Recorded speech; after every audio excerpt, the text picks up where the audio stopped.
pertama dia lepasin ya. Nah ini akan muncul akan keluar tulisannya di monitor ya sobat-sobat ya.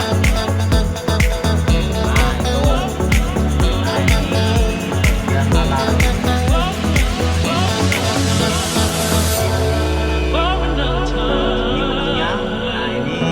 mengatur rotasi ya sobat-sobat ya.